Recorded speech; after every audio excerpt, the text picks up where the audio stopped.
Ito natin. So yan, TTI markings.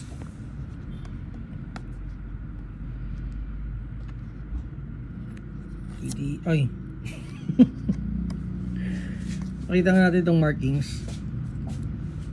Hindi ako na, sige, kaya ito. So full metal yung unit front assembly is metal and then the receiver is metal. Ayan. So may engraved marking siya na TTI. So magazine is, and walang kamot, mid cap magazine, 120 rounds.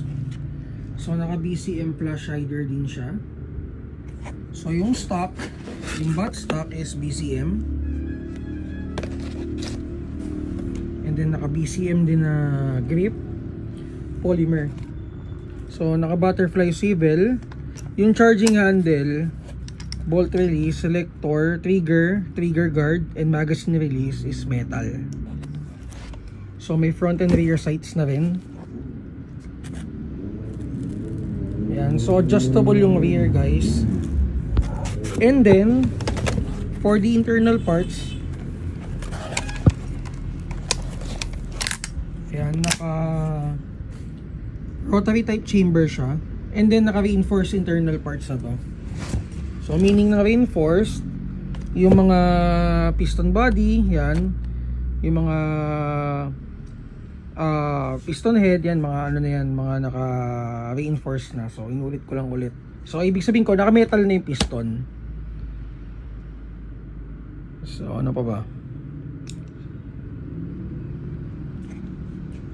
Okay, so battery compartment nandito. Dito lang tayo mag-rely dun sa spacing ni buffer tube. Sige, test natin.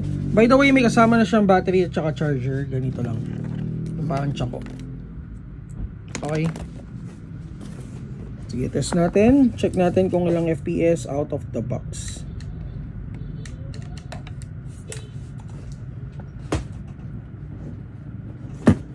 So, kailangan i-reconnect yung battery. May laman pa ba? Wala nang laman. Ito. Adapter.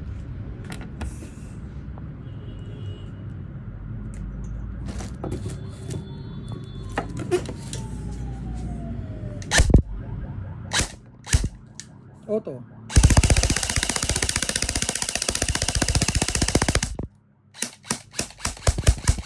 Okay. So FPS out of the box 411 to 420. Thank you, bossing.